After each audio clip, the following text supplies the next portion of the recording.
Pai, nós te agradecemos por esse momento de adoração, Senhor Pai, pela Tua graça em nossas vidas. Nossos corações, Senhor Pai, por si só, seriam um solo duro, Senhor Pai, pedregoso. Nós, Senhor Pai, não podemos tratar dos nossos próprios corações, não podemos torná-lo um solo bom. Se o nosso coração, Senhor Pai, se tornou um solo fértil, no qual a Tua semente, que é o Evangelho, cai, Senhor Pai, e dá frutos, Tu mesmo preparaste este solo, nos deste um novo coração. Ó Deus, pelo Teu Espírito, Senhor Pai, trabalhaste todas, ó Deus, as coisas, Senhor Pai, que tornou cada um de nós um terreno estéril, incapaz de produzir uma só coisa que glorificasse, ó Deus, a Ti. Tudo em nós, Senhor Pai, era pecado. Mesmo, Senhor Pai, as melhores coisas não passavam de pecados esplêndidos. E, Senhor Pai, nos nossos melhores momentos, Senhor Pai, nós nos tornávamos piores, porque nós, Pai, nos enchíamos de justiça própria. E, Senhor Deus, em cada momento, independente de como fosse, desonrávamos a Ti. Nós queremos ser capturados, Senhor Pai, pela beleza do Teu Filho amado, que nos prende, Senhor Pai, num abraço eterno, Senhor Deus, na comunhão bendita da Trindade. Que nós possamos, Senhor Pai, ser conduzidos assim, nesse momento, quando vamos tomar da Santa Ceia, que possamos tomar com corações, ó Deus, que são, Senhor Deus, totalmente, Senhor Deus, cheios de uma alegria, de uma paz, de um gozo somente em Teu Filho. É o que nós te pedimos em nome de Jesus. Amém. Esses dias alguém me perguntou que texto eu mais li na Bíblia, e não foi difícil responder. Eu já preguei 2 vezes, na verdade 3, sermões chamados Everest sobre o capítulo 8 de Romanos. Certamente esse é o texto da Bíblia que eu mais leio. Há muito tempo eu tenho o hábito de sempre ler o capítulo 8 de Romanos quando vou dormir. Sempre pegar parte dele para meditar. E eu lembro do dia que eu estava lendo sobre um piloto americano, que ele estava indo para uma missão perigosa. Se o avião dele fosse derrubado, ele certamente, se pudesse, ejetaria, sobreviveria, mas então ele saberia que ficaria preso, seria capturado e ficaria talvez anos numa prisão, e ele então gastou os 6 meses que antecediam a missão perigosa como piloto, da Força Aérea. A gente acabou de lançar o filme do Tom Cruise, então isso está bem fresco na nossa mente. Então ele passou os 6 meses que antecediam decorando o livro de Romanos. E alguém perguntou a ele: por que você está fazendo isso? Por que isso é tão importante para a missão? Ele disse: se eu for preso, se eu ficar numa cadeia anos, eu quero ter decorado o livro de Romanos para continuar durante esse tempo tendo esse alimento riquíssimo na minha vida. Eu achei isso tão sábio para um jovem, que podia estar preocupado com tantos outros aspectos daquela missão. Ele achou que uma das coisas fundamentais para ele se preparar era decorar Romanos, o que não é tão difícil assim, não são tantos capítulos, para que, se ele fosse preso, capturado, e se ele ficasse anos na cadeia, ele tivesse o livro de Romanos em sua mente. Então o capítulo 8 de Romanos é esse lugar onde, se eu pudesse, eu morava, não é? Caleb, quando ia entrar na terra, foi prometido a ele o monte onde os gigantes Anaquins ficavam, os descendentes, dos Anaquins, mas ele não entrou na terra. Mas 40 anos depois, quando ele já era um senhor, envelhecido, com 70 anos, ele disse: eu ainda quero aqueles montes, eu quero o mesmo monte que Deus me prometeu, eu vou lutar lá E eu acho que se eu pudesse escolher um monte para morar, seria Romanos. Então, a coisa mais preciosa, imagine se todos nós hoje fôssemos colocados diante de um tesouro muito rico. Sei lá, você fosse levado até Londres e visse todas aquelas joias de tantos reis, né, dessa história longa, ou a coroa da rainha da Inglaterra, toda a história, porque ali não é só a joia, não é a raridade, mas a história por trás daquilo. Não há nada, você ficaria ali, você olharia, você acharia tudo espantoso, maravilhoso, mas a coisa mais valiosa, né, a maior coisa que nós temos nesse mundo, que nós podemos tocar neste mundo, é um livro, e é a palavra de Deus. Esse é o maior livro que a humanidade já viu ou irá ver. Não é? É uma pena se nós não o valorizarmos. Agora, o maior capítulo nesse livro é esse capítulo que eu falei. E se nós queremos a alegria que é prometida a nós no Evangelho, esse é o lugar onde a gente compreende tudo, experimenta tudo e recebe tudo. E a principal razão porque os argumentos que nós podemos dizer que a Bíblia é o maior livro é que a Bíblia é apenas um livro sem o qual o propósito de Deus nunca se cumpriria nesse mundo. O propósito de Deus para todo o universo falharia sem esse livro. Quando você está com a Bíblia, você pensa nisso? Que todo o propósito para toda a eternidade falharia se não fosse esse livro. Você vê quão precioso é esse livro. Porque nós gostaríamos de ouvir a opinião dos homens sobre as coisas, já que o livro no qual o destino de todo o universo para sempre está em nossas mãos. Isso é o propósito de Deus de ser supremamente glorificado na intensidade infinita,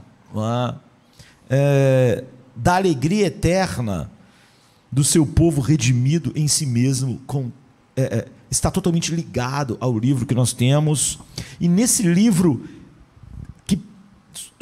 sob o qual repousa esse peso enorme, esse livro tem nesse capítulo o seu capítulo mais alto. Agora, se essa é a coisa mais preciosa que nós temos no mundo, esse livro, e se nele há uma parte que é a mais alta nele, então tudo que você pode receber de Deus, toda a alegria, todo o gozo, toda a visão de tudo que Deus está aqui. Tudo que você tem para ver, saborear, compartilhar, mostrar a glória de Deus, não pode estar mais condensado e ser mais profundo do que está aqui nesse capítulo. Então, primeiro, porque Romanos 8 é o maior capítulo da Bíblia.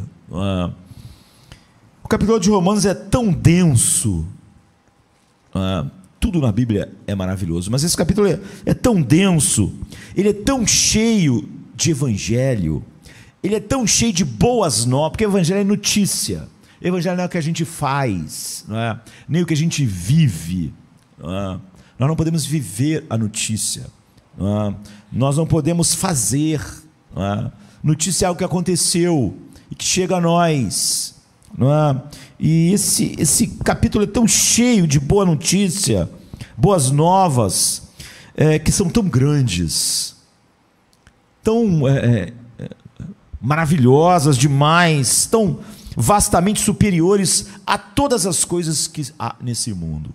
E não estamos falando só das coisas que você possa achar errado ou não. Pense em tudo que está nesse mundo.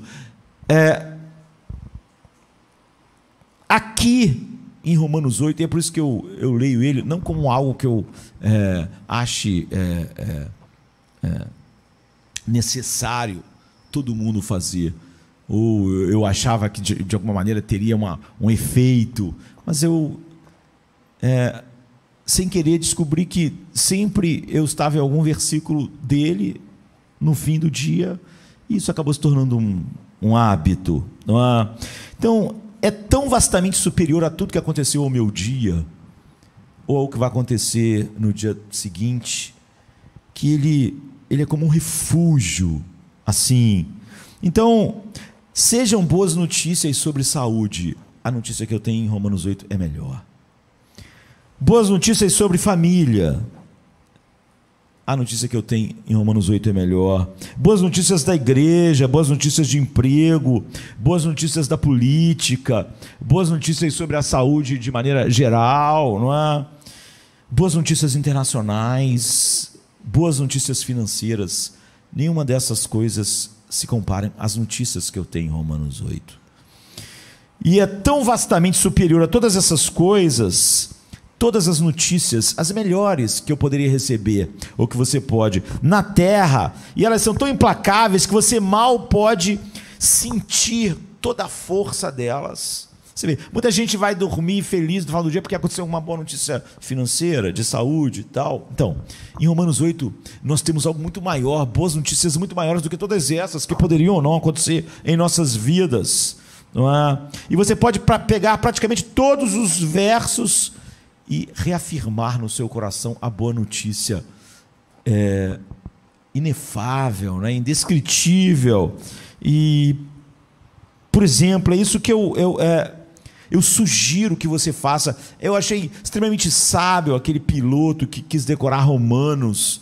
Imagine, você talvez nunca vai fazer uma viagem de avião perigosa, né? Igual ele, uma missão onde derrubar o seu avião é bem possível, mas você pode passar tempos na cama, você pode perder a visão, você pode falar assim, não vou perder a visão. Jacó perdeu, Isaac também, Davi acabou seus dias na cama sem poder levantar. Nós podemos ter muitos impedimentos. Ele foi sábio, mas na verdade não só ele, mas todos nós podemos ter impedimentos. Então eu sugiro que você olhe sempre para esse capítulo, memorize ele, deixe ele encher o seu coração, a sua mente. Não há nenhuma batalha que você vai batalhar pelo deleite em Deus que você não vai encontrar as melhores armas. Aqui, nós podemos reafirmar essas verdades antes de tomar a Santa Ceia, para tomarmos ela vendo mais profundamente tudo que isso significa em cada parte. Por exemplo, em Romanos 8:1, nos dada a notícia que em Cristo você está livre de toda condenação. Eu podia então ficar só em Romanos 8:1. Nenhuma condenação há mais para mim. Eu posso estar sofrendo a coisa que for, eu nunca penso, Deus está me punindo, Deus está colocando sua ira sobre mim. Nunca. Eu nunca preciso lutar com isso. Eu nunca preciso passar o dia e achar que Deus me ama mais ou menos pelo que eu fiz ou não fiz. Nenhuma condenação há. Verso 1. No verso 2, diz que você está livre da maldição condenatória do pecado. Pensem que a maldição condenatória é a ira infinita de Deus, que levou a agonias infinitas o próprio Filho de Deus. Pense em suportar isso para todo sempre. Então, quando eu chego no versículo 2, ele diz, você está livre disso. Nenhuma maldição condenatória está sobre você, jamais. E o poder do pecado. Quando você chega no versículo 3, diz, eu executei a penalidade por seu pecado na carne crucificada do meu Filho. Não há mais nada para me executar sobre você agora. Quando você chega no versículo 4, diz que o Espírito Santo está cumprindo em você as exigências da vontade de Deus resumidas no amor. É uma boa notícia sobre outra boa notícia, como não há nenhuma outra boa notícia, como eu disse, sobre família, dinheiro, que você possa ter num dia ou em qualquer época da sua vida. Aqui sempre eu tenho melhores notícias do que qualquer outra notícia que possa surgir sobre qualquer área. No verso 6 diz que o poder do Espírito Santo em tua alma dá a você vida e paz. Que notícia incrível, vida e paz na minha alma, tão somente pelo poder do Espírito. No 7:8 diz que sem o Espírito Santo, você está escravo da carne e você nunca pode agradar a Deus. Pense nisso, pense no que as pessoas viveram hoje, ou quando chega no final do dia, por melhor que você acha que alguém pode ter vivido, ele não agradou a Deus em nada, porque Fora dessa boa notícia, ninguém pode fazer nada que agradou a Deus. Você pode olhar para um homem fora de Cristo e pensar: acabou o dia e essa pessoa não fez nada que agradasse a Deus. Ela só conseguiu aumentar o peso da sua condenação. Mas, no entanto, o Espírito Santo habita em mim. No verso 9, diz que se você... porque você está em Cristo, você não está na carne. Então, você não está entre esses, por pura graça, que não fizeram nada para agradar a Deus, não podiam fazer.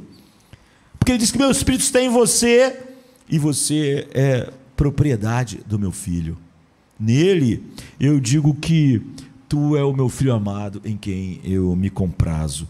Quando você chega no versículo 10 e 11, ele diz: meu Espírito em você um dia dará vida a seus corpos mortais pela ressurreição. Você será exatamente teu corpo como o corpo do meu Filho é agora, como um homem, como filho do homem, não é? O Espírito Santo fez isso e ele vai fazer. Que notícia incrível para quem vê seus corpos serem corpos do pecado ainda, não é? E vermos como ele está se corrompendo. É essas verdades que faz Paulo dizer: olha, o meu homem interior se renova, apesar do meu homem exterior se corromper.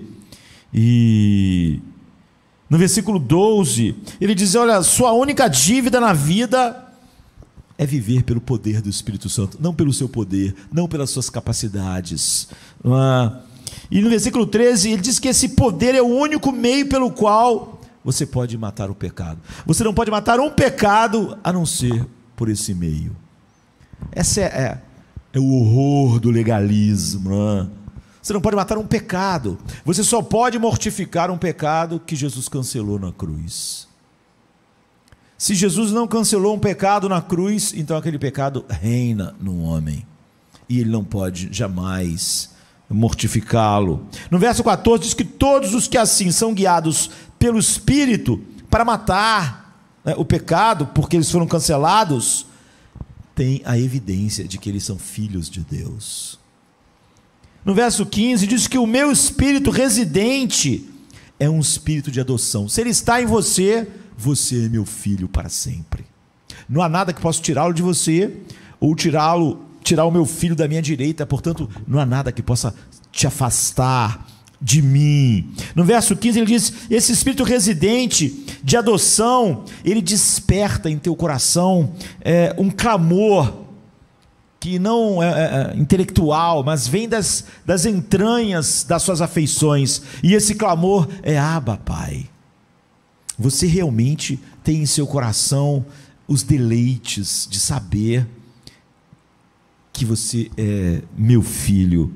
No verso 16 diz que este é o meu testemunho com o Espírito, o seu Espírito, de que você, ou de que vocês são meus filhos. No verso 17 diz que, como meus filhos, vocês são meus herdeiros. Tudo que eu tenho é de vocês, e eu tenho tudo. Eu criei todas as coisas, tudo é vosso.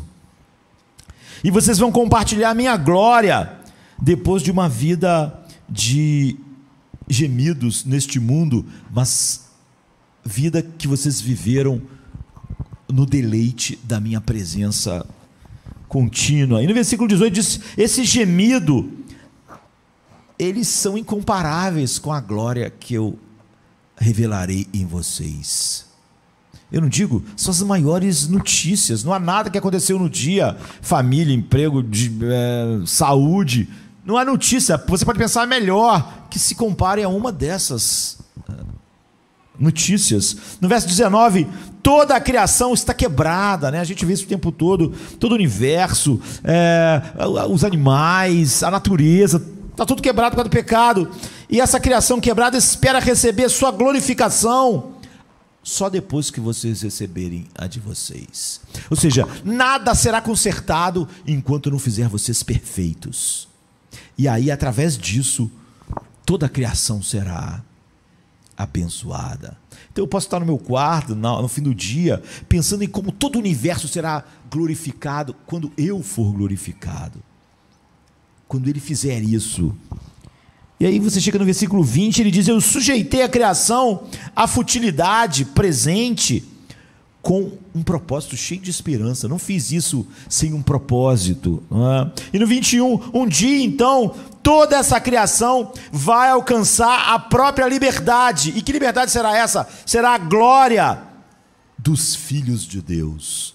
A glória em vocês vai libertar a criação toda,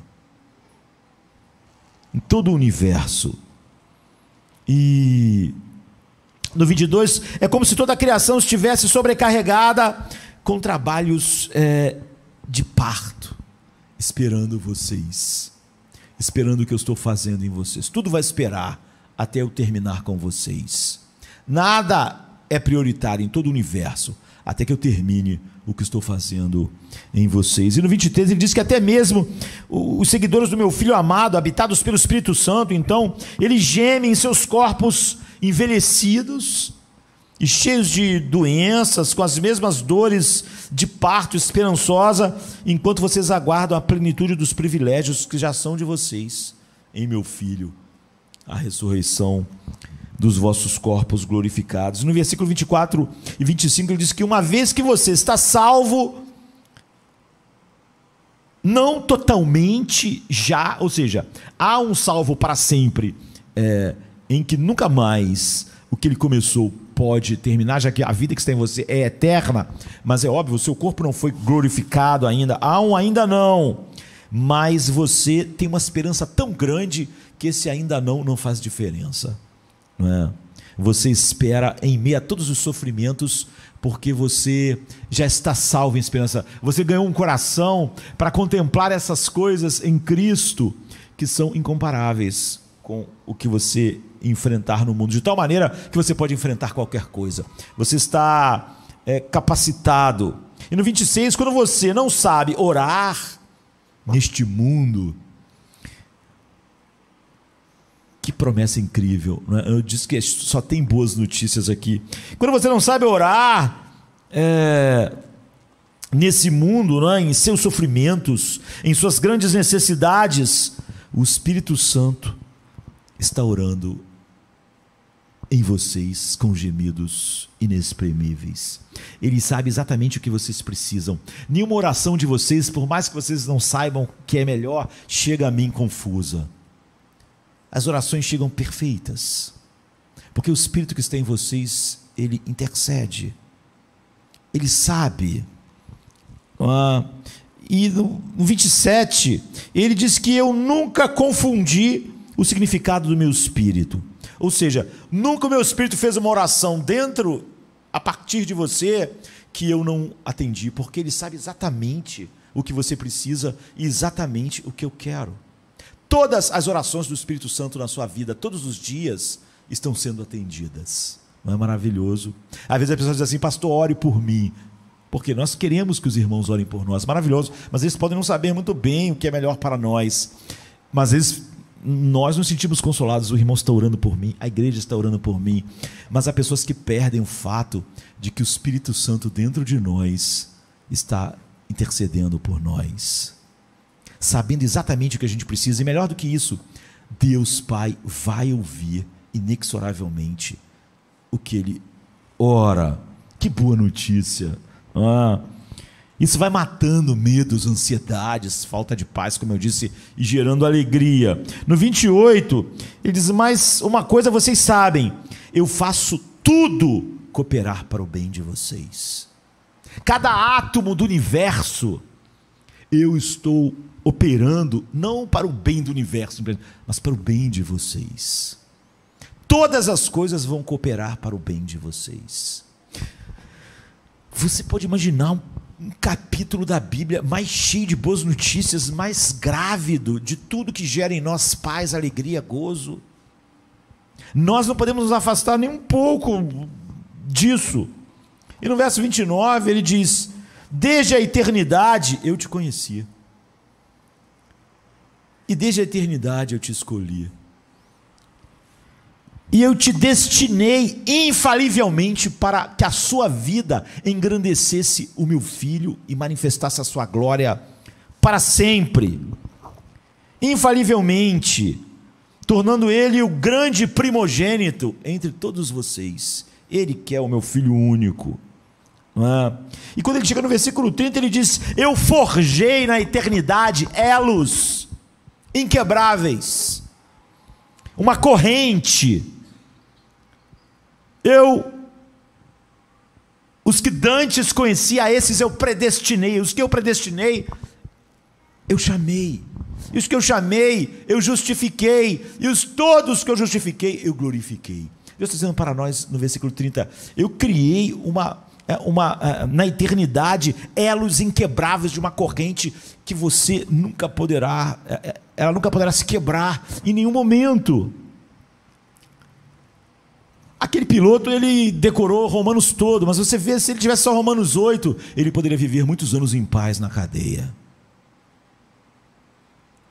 Se ele fosse capturado, quem sabe morto. O homem que escreveu essas palavras, aconteceu exatamente isso com ele. E ele pôde desfrutar desse gozo, dessa alegria, porque essas verdades, para Paulo, não estavam só escritas no papel.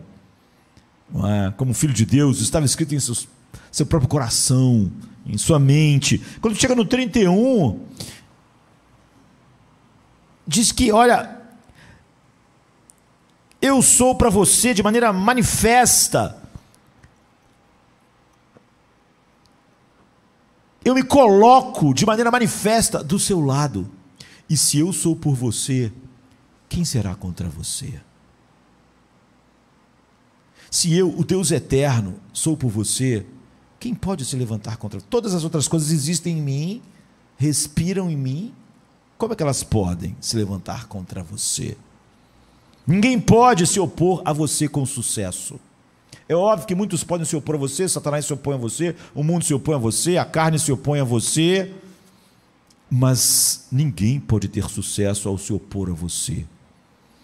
Isso é incrível, não é? E no 32 diz: eu dei o meu próprio filho para salvá-los. Como eu não daria todas as outras coisas?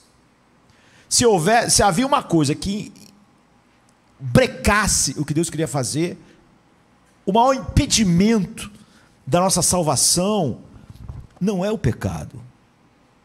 O maior impedimento da nossa salvação é o amor do Pai ao Filho.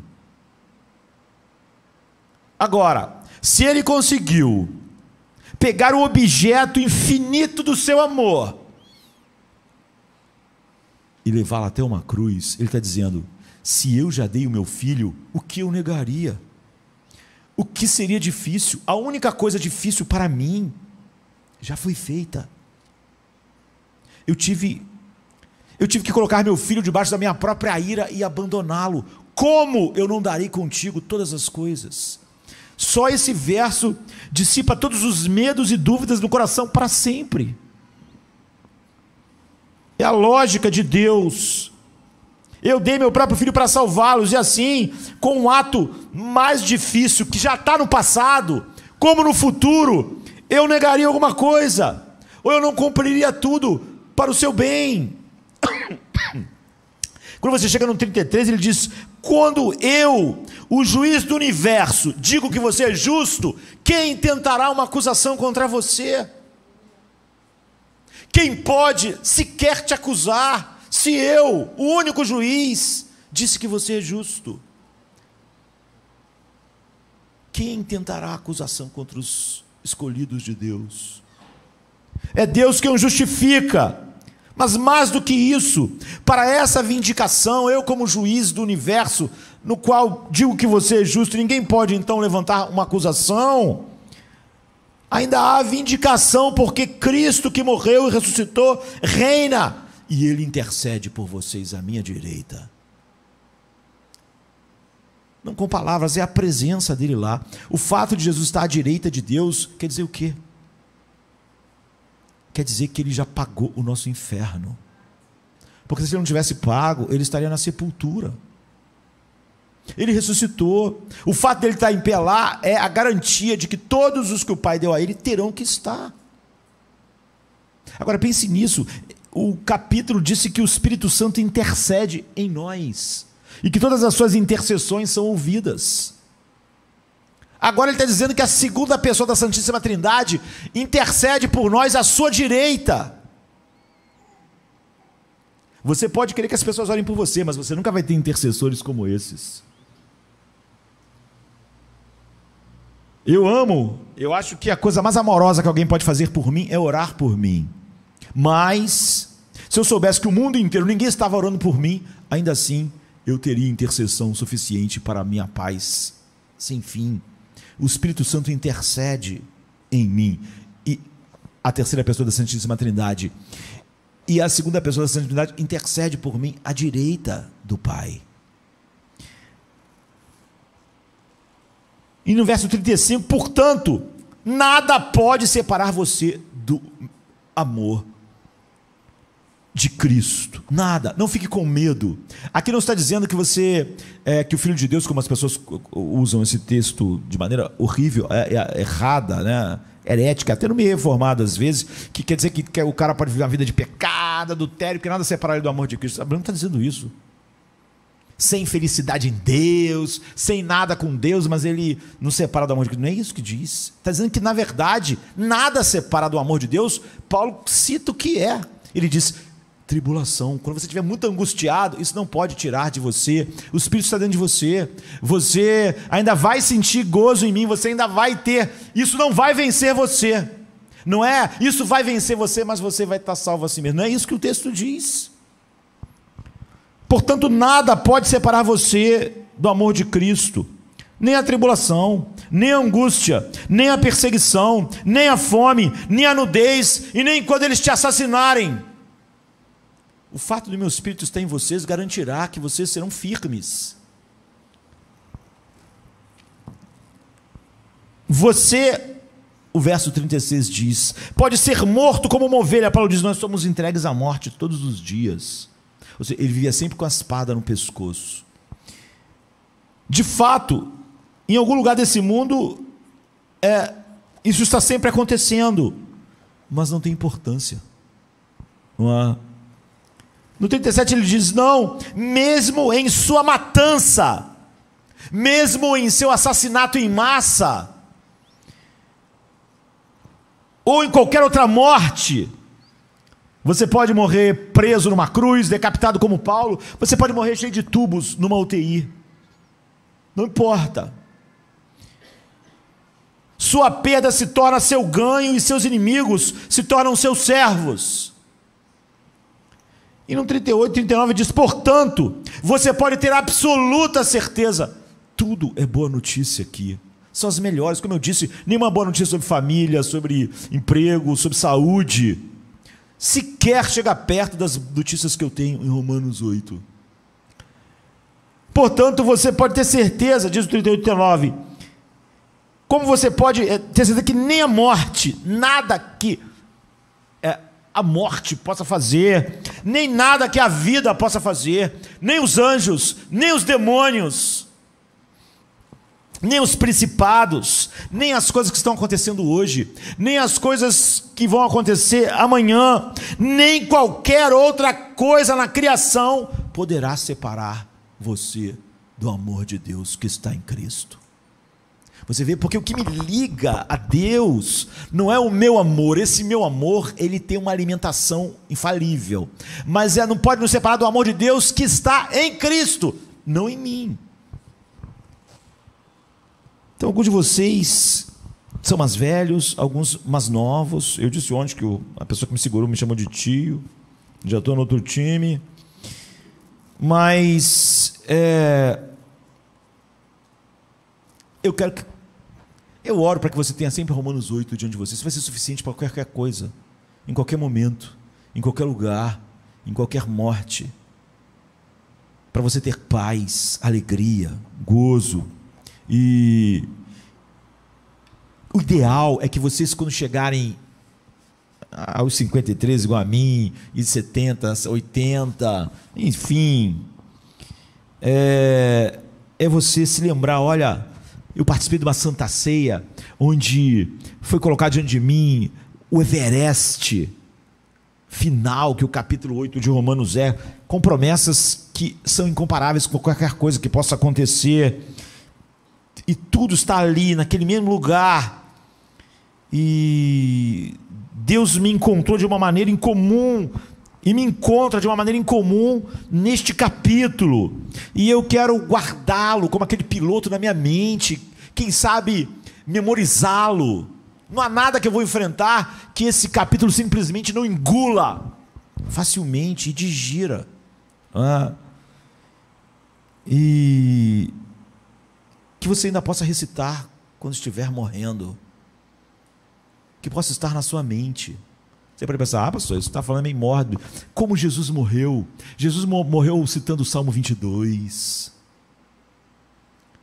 Jesus morreu citando várias vezes os Salmos. Isso quer dizer que ele estava tão saturado da verdade, até no último instante, a Bíblia diz que ele olhou e disse: tenho sede, para que se cumprissem as Escrituras.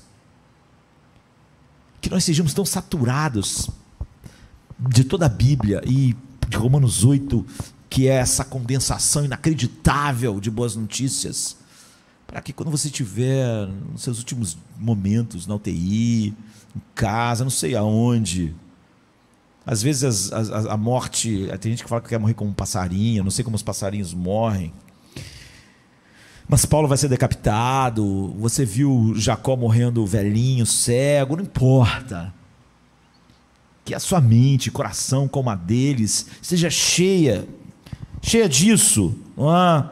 E para isso, gaste sua vida enchendo a sua mente de toda a Bíblia e grandemente dessa porção, que você possa recitá-la nos seus últimos momentos, que você possa lembrar com gozo e alegria no coração de que nem a morte, nada pode te separar do amor de Deus que está em Cristo, o Evangelho. E que você no teu leito de morte pense: eu ensinei isso aos meus filhos, eu ensinei isso aos meus netos, eu estou deixando uma grande herança para eles, não no banco. A vida deles não está garantida porque eu deixei, talvez você deixe, talvez não, bens, está garantida porque eu deixei essas verdades, eu inculquei, esse é o meu legado para os meus filhos, é Romanos 8, é a minha herança para eles, é a única coisa, a coisa mais valiosa que eu tinha no mundo. Eu gastei tempo, em vez de só querer que eles estudassem matemática, física, para ganhar dinheiro, eu gastei a maior parte do tempo inculcando Romanos 8 para eles, porque eu sei que quando eles estiverem morrendo, a matemática, a física e o carro deles e a casa deles não vai valer nada. Mas se eles estiverem Romanos 8 enchendo a sua alma, eles vão poder morrer assim, triunfantemente. Eu dei muito mais valor em inculcar Romanos 8 na mente deles, ou seja, todo o Evangelho dessa forma que está aqui, do que fazer deles alguém na vida, estudar. Isso era importante, mas como eu disse, todas as notícias boas sobre família, saúde, são nada perto dessas notícias. No final, tudo que importa é que eu posso, além de isso ser aquilo que me acompanha nos últimos momentos, eu saber, é isso que eu deixo para os meus filhos. Eu não preciso deixar o mundo nervoso, preocupado, o que será o mundo dos meus filhos, como ele será terrível. Nada, nem a morte, nem a vida, se eles estão em Romanos 8, nem a morte, nem a vida, nem os principados, nem Satanás, nem os próximos governos, nem as tiranias vão poder tirar nada deles. Eu deixei para eles essa herança, um legado. Então eu realmente acredito que essa é a maior porção da palavra de Deus. É óbvio que isso não é importante, não é? Finalmente dizer o que é. Alguém pode dizer assim: eu acho o capítulo tal, tudo bem. Muitos capítulos grandes assim na Bíblia, cada palavra da boca de Deus é tesouro, é riqueza. Mas dentro dessa grandeza implacável que há na palavra de Deus, tudo é precioso, há coisas maiores e maiores. Então eu suponho que existam diferentes capítulos que poderiam ser levantados, mas aqui está uma condensação que você não vai ver em nenhum outro lugar. Então há muitas razões para isso. Por exemplo, não há nenhum outro capítulo na Bíblia que trate mais profundamente e plenamente da fragmentação do nosso universo, do mundo e da sociedade, de porque ela é como é. Você nunca vai ficar confuso tentando entender o mundo pelas lentes do humanismo secular. Você sempre vai saber porque o mundo é como é e porque as pessoas agem como agem. Em segundo lugar, não há capítulo que expresse com mais clareza ou com mais poder os vínculos infalíveis e inquebráveis da nossa salvação. A certeza. O capítulo 8 de Romanos te dá a certeza absoluta que os santos perseveram. Que é impossível. Não é que os santos vão para o céu. Os santos perseveram. Essa doutrina às vezes é torcida, dizendo que os santos vão para o céu, não importa se eles viveram como ímpios, não é? Isso nunca foi um ensino bíblico. O ensino bíblico é a perseverança dos santos. Eles perseveram porque o poder que os faz perseverar não é deles. E não há outro capítulo que combine a intercessão do Espírito e do Filho de Deus ao mesmo tempo. Essa é uma das coisas mais incríveis que você vai saber neste mundo, e é uma das coisas que mais te dá como você se sentiria em qualquer situação, se você tivesse certeza que Jesus está na sala ao lado, intercedendo por você. Não teria medo.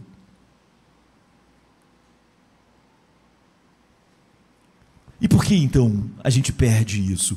Esse é o capítulo que combina a intercessão da terceira pessoa da Santíssima Trindade com a intercessão da segunda pessoa da Santíssima Trindade, colocando exatamente o que eu preciso diante da primeira pessoa, e a primeira pessoa dizendo que ele sempre ouve o seu Espírito e o seu Filho. E que então ele concede aquilo que o Filho comprou e o que o Espírito aplica, enquanto eles intercedem por nós. Isso é o esconderijo do Altíssimo. Não há capítulo na Bíblia que justaponha de maneira mais explícita e repetidamente os horrores necessários sobrepujados pela glória que se mova com tanta força através do sofrimento, que faça a gente não temer nenhum sofrimento, como se eles fossem realmente tirar alguma coisa de nós. Não há capítulo que trate mais direta e eternamente da nossa luta para saber que somos filhos de Deus. Esse capítulo abre essa luta. Eu sou filho de Deus, eu pertenço a Ele realmente. Então, esse capítulo vem para resolver isso, sabe? Para dar certeza. E não há capítulo com uma litania mais sustentada de privilégios, seguranças e garantias dadas pelo próprio Deus em seu amor. É como se Deus estivesse falando diretamente de você e te dando todas as garantias, todas as seguranças, todos os privilégios. E não há nenhum outro capítulo em toda a Bíblia em que tantas verdades gloriosas foram organizadas juntas, simplesmente para te ajudar a obedecer, a viver pelo Espírito e jamais pela carne. E é isso que nos traz aquilo que Pedro disse, alegria indizível e cheia de glória. A ligação entre a alegria e o capítulo 8 de Romanos é a ligação entre a alegria e o poder presente do Espírito Santo em nós, e a esperança da glória de Deus. Então o ponto que a gente pode ver aqui é que a obra do Espírito Santo em nós, e por causa da esperança da glória de Deus em nós, que está tão saturado em Romanos 8, esse capítulo é a parte da Bíblia que desperta a maior alegria em nossos corações, que Pedro chama de alegria indizível e cheia de glória. E de uma maneira estranha, porque a palavra alegria não aparece nesse capítulo, nem júbilo. Na verdade, nesse capítulo não aparece a palavra fé, confiança, acreditar. Na verdade, não há nenhum imperativo nesse capítulo, em Romanos 8. Nenhum comando direto para você fazer algo. E a ausência da palavra alegria, e a ausência da palavra crer, e a ausência de qualquer imperativo direcionado à sua vontade, aqui nesse capítulo único, na verdade, faz tudo aquilo que nós achamos que para fazer devia falar em alegria e falar no que eu devia obedecer. Então é bom que a Bíblia nos ordene que nós sejamos felizes em Deus, temos gozo e alegria em Deus. Por exemplo, Filipenses 4:1, alegrai-vos no Senhor. Romanos 12:12, alegrai-vos na esperança. Salmo 67:4, alegrem-se as nações. Salmo 32:11, alegrai-vos no Senhor, regozijai-vos, ó justos. É uma coisa maravilhosa saber que Deus está tão comprometido com a nossa alegria, que uma das coisas que Ele mais fala para nós todo o tempo e ordena se alegrem em mim, se deleitem em mim, se regozijem em mim. Mas todos nós sabemos que nenhum de nós se regozija apenas porque alguém nos manda. As emoções e as afeições não funcionam dessa forma. Dizer para uma pessoa triste, fique feliz, não faz ela feliz. Porque as emoções funcionam como? E as afeições funcionam como? Elas funcionam dessa forma. Se você está triste, eu uma vez usei esse exemplo pregando em Romanos 5. Se você está triste porque alguém que você ama morreu, teu filho, teu cônjuge, teu amigo, morreu em um acidente de carro, ou em um assalto, em um acidente de avião, sei lá, e quando você recebe essa notícia, se eu chego lá e digo para você assim, não fique triste, isso não vai tirar a sua tristeza, não é? Eu dizia, não fique triste, não fique, não adianta, não tira a tristeza. Mas se eu disser para você, não fique triste, não fique triste, foi um erro, foi um engano, ele não embarcou no avião, ele não está morto, ele está vivo, eu falei com ele, a companhia estava errada, ele se atrasou e não pegou o voo. O que acontece? O que eu falo, não fique triste, se transforma em alegria, não é? Ou seja, se eu falar assim, olha, não, foi um erro, tipo, falaram que na batida de carro ele morreu, mas ele não morreu, ele está no hospital, se machucou um pouco, mas está bem. Então você fica feliz, então a alegria invade, não é? Porque só o que muda as nossas afeições são fatos. Só de eu falar para alguém que perdeu o pai, a mãe, olha, não fique triste, não faz ela ficar. Mas um fato novo, muda tudo.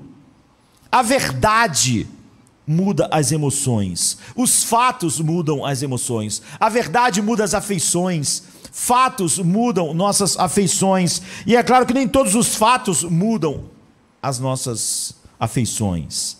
Se eu dissesse, olha, ele caiu de avião realmente, mas é uma morte muito rápida, ele nem sentiu dor.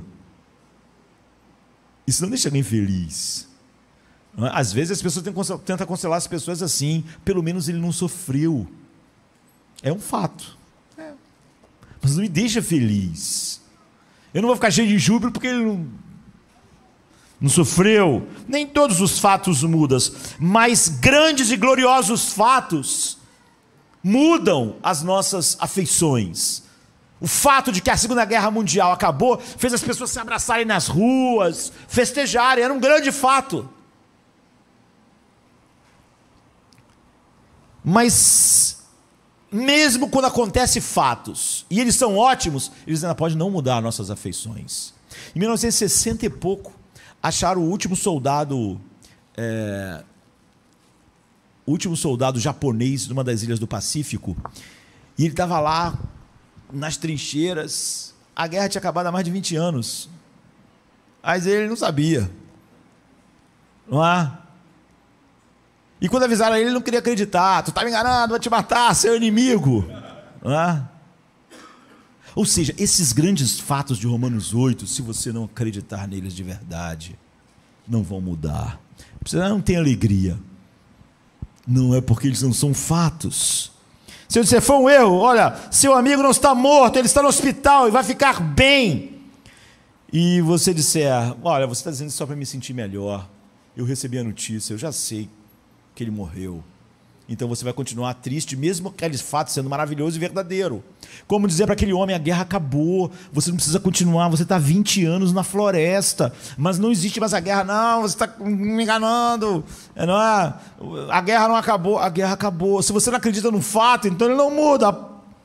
Você diz, olha, eu recebi. O ponto é esse, Romanos 8 está amplamente carregado com os maiores e mais gloriosos fatos do universo, que nunca terão maiores por toda a eternidade.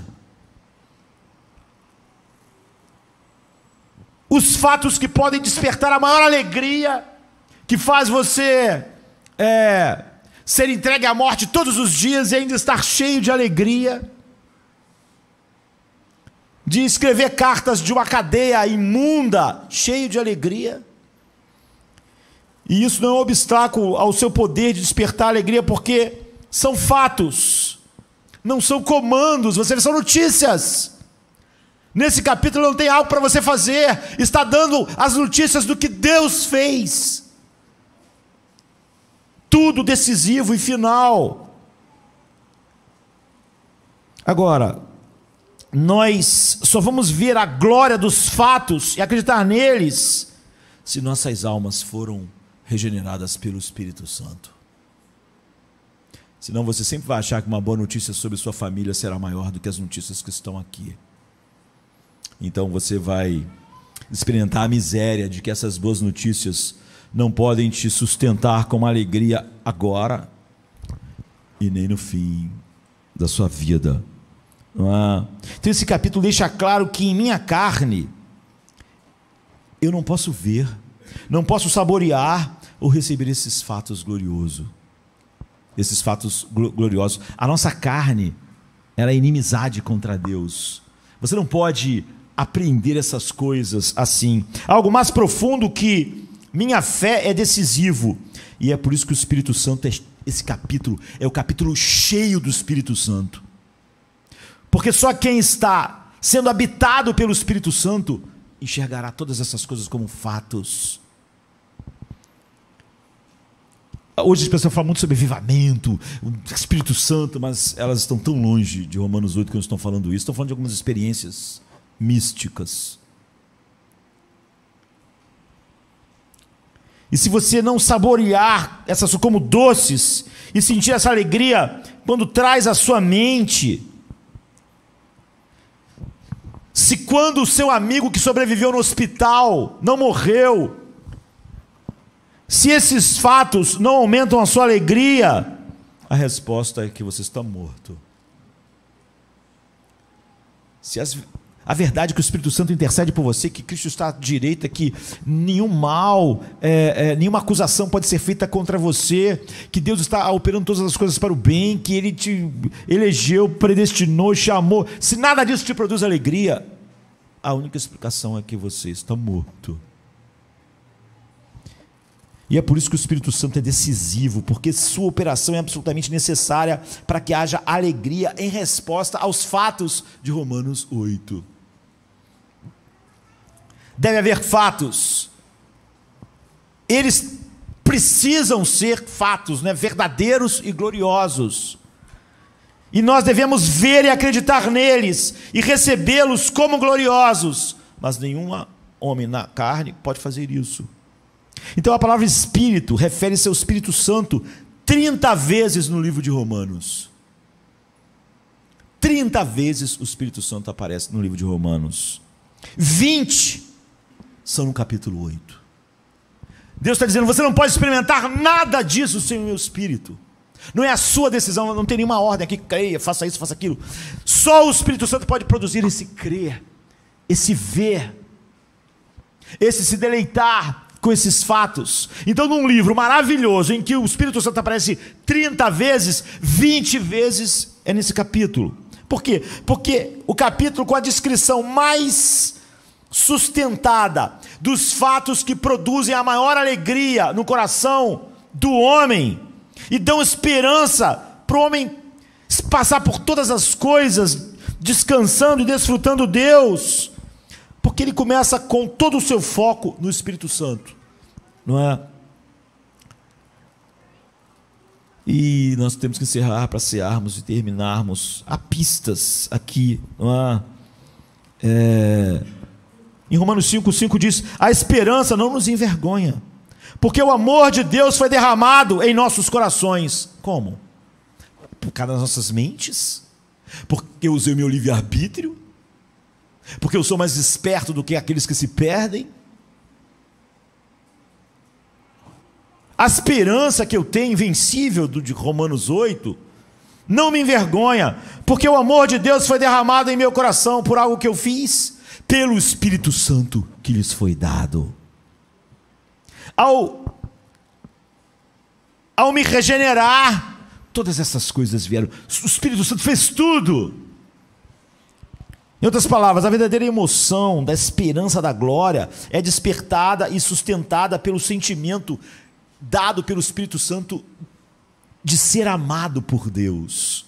O Espírito Santo dá uma consciência tão grande de que eu sou amado por Deus, que a esperança, a alegria é despertada. Assim, o Espírito Santo, ele derrama o amor de Deus em nossos corações. Isso significa que nós sentimos, nós experimentamos o amor de Deus. Para mim não é só aquilo que o pastor falou: Deus me ama. Foi derramado em meu coração. É obra do Espírito Santo. Então Romanos 8 atinge o seu auge com esse fato glorioso. Nem a morte, nem a vida, nem os anjos, nem os principados, nem o presente, nem o porvir, nem os poderes, nem a altura, nem a profundidade, nem qualquer outra coisa em toda a criação vai nos separar do amor de Deus que está em Cristo Jesus. Mas quem derramou esse amor em meu coração? O Espírito Santo que nos foi dado. A percepção verdadeira desse amor. Porque alguém pode dizer: eu sei que Jesus me ama, mas eu não casei até hoje. É óbvio que ele não sabe que Jesus ama ele. Porque se ele soubesse, o fato de ele não ser casado ia ser algo tão insignificante. Eu sei que Jesus me ama, mas ele não converteu aquela pessoa, ele não me deu aquele emprego, ele não fez isso, ele não fez aquilo. É óbvio que essa pessoa diz: eu sei que ele me ama, mas não sabe absolutamente, de maneira nenhuma. Se ele soubesse, então ele tem as maiores notícias, e essas outras coisas são completamente insignificantes. Você implora pelo derramamento do Espírito Santo. As pessoas imploram hoje porque elas querem o quê? Elas querem uma revelação, elas querem sentir um arrepio no culto. Nós precisamos ser cheios do Espírito Santo, porque ele derrama a percepção do amor de Deus em meu coração, que me enche de esperança, alegria em qualquer situação. Me faz completamente capturado pelo Evangelho, pela face, pela glória de Deus na face de Cristo, me faz amar a sua palavra. Fatos espetaculares tornam-se doces experiências. O fato espetacular de que Deus me ama se torna uma experiência dentro do meu coração, porque o amor de Deus é derramado no meu coração pelo Espírito Santo que foi dado. Em Romanos 14:17 diz: o reino de Deus, essa é outra pista porque isso é tão necessário, não é comida nem bebida, mas alegria e paz. Como? Fazendo técnicas? Encontrando alguém que me ensine alguma terapia? O reino de Deus é justiça, paz e alegria no Espírito Santo. É por isso que esse capítulo das coisas mais gloriosas é totalmente saturado do Espírito Santo. O mínimo que podemos dizer dessa declaração surpreendente é que a alegria é a marca dos súditos do céu, porque o Espírito Santo habita neles. Ele derrama amor, você vê que ele que traz a alegria, paz. A alegria em Deus não é nativa de pessoas caídas. Ninguém que não está regenerado tem alegria em Deus. Deus não é uma alegria para o ser humano, mas no Espírito é nativo. O amor a Deus A alegria em Deus é nativa. O Espírito se alegra no Pai eternamente, e o Filho no Pai, o Pai no Filho, o Pai no Espírito. Então essa alegria é nativa no Espírito Santo. Quando ela não é, ela é totalmente longe, distante do homem natural. Esse é o ar nativo que nós respiramos se o Espírito Santo habita em nós. Alegria, paz, gozo em Deus. Porque o Espírito Santo derrama o amor de Deus em nossos corações, e então ele remove, é assim que ele faz, ele remove nossa cegueira, e a gente começa a ver a beleza do Pai na face de Cristo. E a pista 3, né? Chegamos ao fim, não podemos continuar. Romanos 15:13 diz que o Deus de toda esperança vos encha de todo gozo e paz no vosso crer, para que abundeis em esperança pelo poder do Espírito Santo. Ou seja, o Deus de esperança nos enche de alegria, e Ele faz isso através do crer, da crença, que Ele produz através da habitação no Espírito Santo. Assim nós experimentamos o poder do Espírito Santo nos enchendo de esperança e alegria. O Deus da esperança desperta a fé verdadeira para aqueles fatos gloriosos de Romanos 8, e essa abundância de esperança flui, e há esse maravilhoso balanço entre paz e alegria, que é o reino de Deus em nós. E a razão pela qual o capítulo, com essa descrição mais sustentada de fatos que despertam essa alegria e deleite em Deus, é também o capítulo cheio do Espírito Santo, é que sem a obra do Espírito Santo, você nunca vai saborear a glória de Deus. Mas a maior alegria, no maior capítulo da Bíblia, é o fato de ver, saborear, compartilhar e mostrar a glória de Deus. E sem o Espírito Santo, você estaria morto para tudo isso. Então, esse capítulo ele vai te levando para alturas cada vez maiores, não é? Nós somos mudados por essas verdades. Por exemplo, quando diz predestinado para ser conforme a imagem do seu Filho, e Cristo é a imagem de Deus, Ele é o resplendor da glória do Pai. Então ele diz: se somos filhos de Deus, então somos herdeiros, herdeiros de Deus e co-herdeiros de Cristo, contanto que com Ele soframos, para que também com Ele sejamos glorificados. Há uma coisa final aqui que eu queria ressaltar. Não é? Nós queremos compartilhar a glória de Deus, e nós às vezes não temos a ideia de quanto nós compartilharemos a glória de Deus. Não é? No final, nós queremos compartilhar a glória de Deus porque nossa alegria glorificada e sem pecado na eternidade, no próprio Deus, será o próprio esplendor da glória dele manifesto ao mundo, como diz 2 Tessalonicenses 1:12. Mas há um passo além, né? Além de ver a glória de Deus, que é o que nossos corações mais desejam, além de saborear a glória de Deus, além de compartilhar a glória de Deus, finalmente há uma declaração estupenda aqui, não é? Que diz que a glória de Deus manifestada em nós é que vai ser a glória derramada por todo o universo. Ou seja, a própria criação será liberta da escravidão, da corrupção, e obterá a liberdade da glória dos filhos de Deus. A gente não podia esperar isso. Isso é uma das coisas mais surpreendentes aqui. Nós, livres de toda a corrupção, cheios com essa glória, agora, de maneira diferente, a criação, ela manifesta a glória de Deus. Como? Ela manifesta a glória de Deus, manifesta o poder de Deus, a sabedoria de Deus, enfim. Mas ela não manifesta a glória de Deus da maneira que ela vai manifestar. Porque você não pode ver a glória de Deus da cruz olhando para o universo, mas um dia é essa glória que o universo vai mostrar. E isso tem tudo a ver conosco. A Bíblia diz assim: a própria criação será liberta da escravidão, da corrupção, literalmente no grego, para a liberdade da glória dos filhos de Deus. Em outras palavras, no início, quando Deus fez o mundo, a criação foi projetada para manifestar a sua glória daquelas formas, mas não da forma que mais glorifica a Deus. O sol, o céu, o universo, não pode, que é a cruz. Mas esse não é o destino final do universo. Isso é maravilhoso. No final, quando a grande história da redenção estiver completa, o Filho de Deus tiver entrado nessa criação, não é? Como Filho de Deus, como Ele fez, redimido um povo e glorificado esse povo, então todas as vastas imensidões do universo e galáxias vão ser atraídos para a liberdade desses filhos de Deus. O que significa que o universo não irá simplesmente declarar a glória de Deus, mas a glória de Jesus Cristo, o Redentor. E a glória de toda a sua grande obra redentora foi o que Ele fez por sua igreja na cruz, e o que manifesta mais a glória de Deus.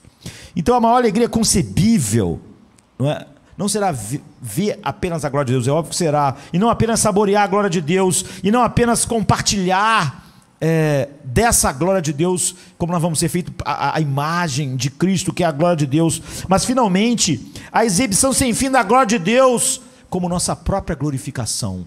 Ou seja, o universo vai manifestar a glória dos filhos glorificados de Deus.